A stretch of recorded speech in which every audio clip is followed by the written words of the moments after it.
కథావాణికి స్వాగతం.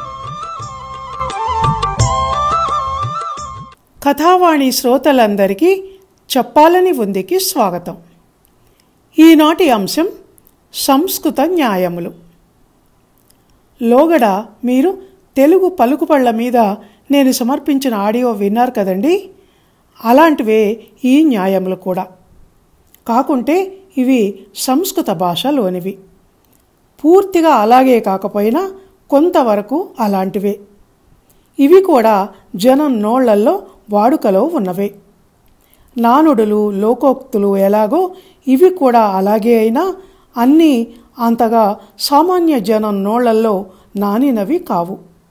సంస్కృత తెలుగు కవులు మాత్రం విస్తారంగా వారి గ్రంథాలలో కావ్యాలలో వీటిని వాడారు. మన తెలుగులో న్యాయము అంటే చట్టం, లా అని కదా అర్థం.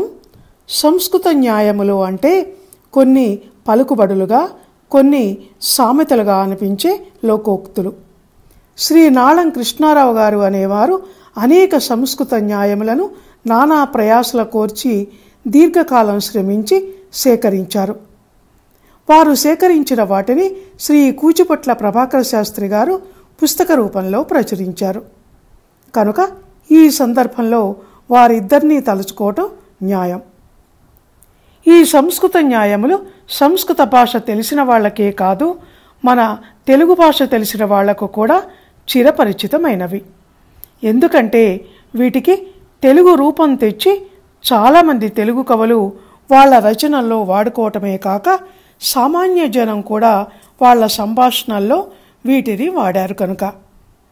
కనుకనే ఈ సబ్జెక్ట్ని నేను ఈనాటి చెప్పాలని ఉందికి తీసుకోవటం జరిగింది.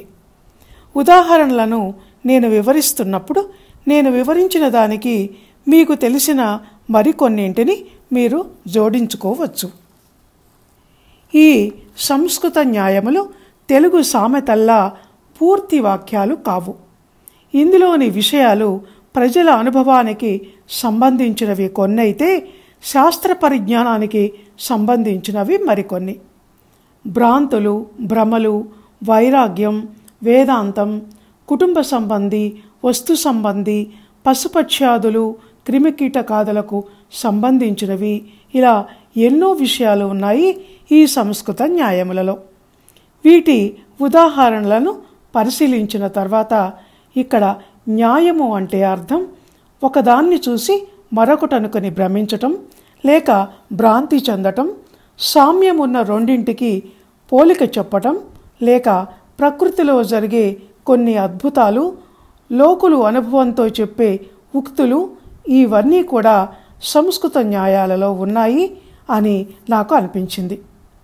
అసలు న్యాయం అంటే ఏంటో ఉదాహరణలు చెప్పకుండా ఏమేమో చెప్తున్నానని మీరు అనుకుంటున్నారు కదూ. ఎందుకు ఇంతగా చెప్పవలసి వస్తున్నదంటే న్యాయములు అంటే ఏంటి అని స్పష్టంగా ఎవ్వరూ నిర్వచించలేదు కాబట్టి. ఒకచోట మాత్రం విశేష విషయానికి సూత్రప్రాయమైన పంక్తి అని చెప్పబడింది. సూత్రము అంటేనే లయబద్ధంగా ఉండేది కనుక న్యాయములలో కూడా ఒక లయ ఉంటుంది. అందుకే వాటిని బైహార్ట్ చేయొచ్చు. లయ అంటే రిధం.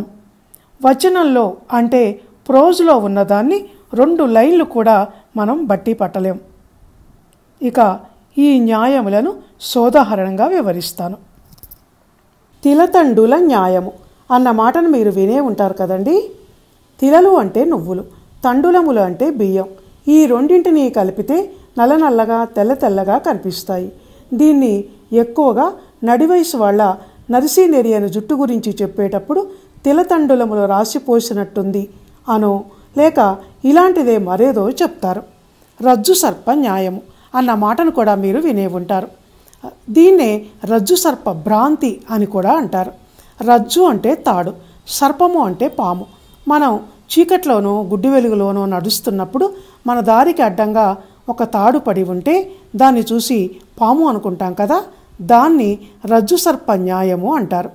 ఇందాక నేను అన్నాను కదా, పోలికలున్న రెండింటిలో ఒకదాన్ని చూసి మరొకటి అనుకోవటం సహజం, అలాంటిది న్యాయం కిందికి వస్తుంది అని.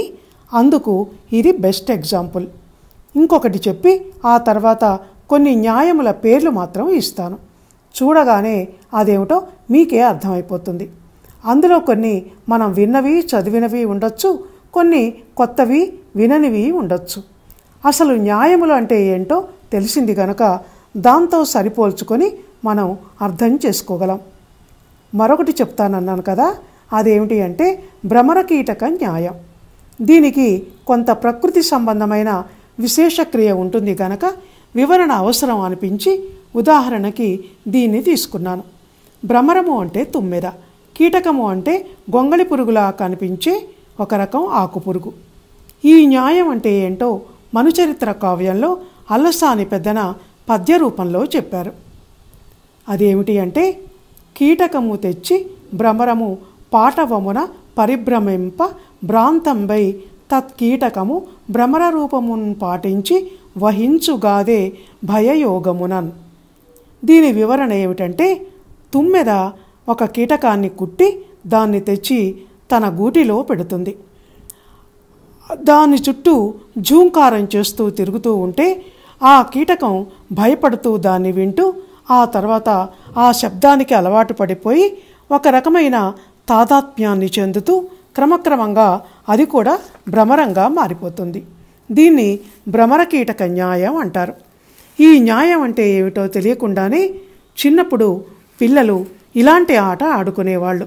అది ఏమిటి అంటే, గొంగళి పురుగును అగ్గిపెట్టెలో పెట్టి బంధించి కొద్ది రోజులు అలా ఉంచితే సీతాకోక చిలుక అవుతుంది అన్నది ఆ ఆట. అది నిజంగా అయిందో లేదో మనకు తెలియదు, కానీ ఆ విషయం అలరా ఉంచితే ఈ న్యాయాన్ని దేనికి వాడతారంటే జీవుడికి పరమేశ్వరుడికి సంబంధం చెప్పే దగ్గర. ఇప్పుడు మరికొన్ని న్యాయాల పేర్లు చెప్తాను.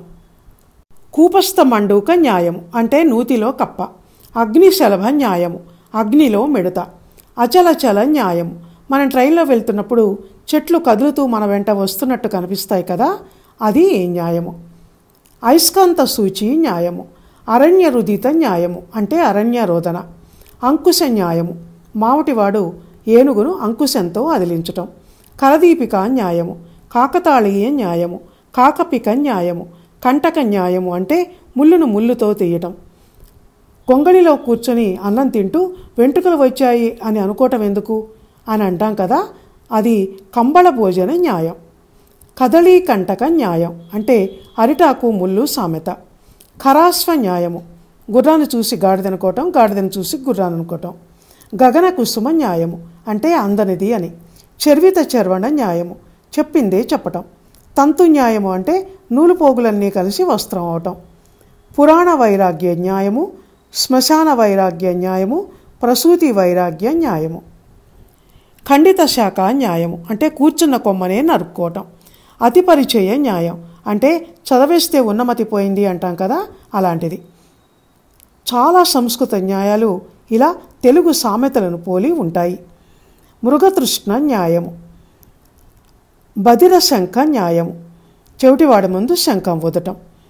స్థాళీపులాక న్యాయం అంటే క్లుప్తంగా. ఇలా ఎన్నో న్యాయాలు ఉన్నాయండి. ఇందులోని చాలా న్యాయములు చాలామందికి తెలియవు, తెలిసిన వాటి అర్థం కొంతమందికి తెలియదు. ఉపయోగంలో లేని న్యాయాలు ఎక్కువ కనుక అవి కూడా తెలుసుకోవటం కష్టం. అయితే తార్కిక ఆధ్యాత్మిక దృష్టితో కొందరు పండితులు కొన్ని న్యాయములను గురించి మరో కోణంలో వారి కావ్యాలలో చెప్పినవి కొన్ని నిత్య జీవితంలో సందర్భానుసారంగా ఉపయోగపడుతున్నాయి. ఇవన్నీ మానవుల అనుభవాల నుంచి, నిశిత పరిశీలన నుంచి వచ్చినవి అని చెప్తూ ఈ అంశాన్ని ఇంతటితో ముగిస్తున్నాను. కొంచెం ధ్యానం పెట్టి వినాల్సిన సబ్జెక్టు అయినప్పటికీ ఎంతో ఓపికగా ఆసక్తిగా ఈ సబ్జెక్ట్ని మీరు విన్నందుకు అందరికీ ధన్యవాదాలు.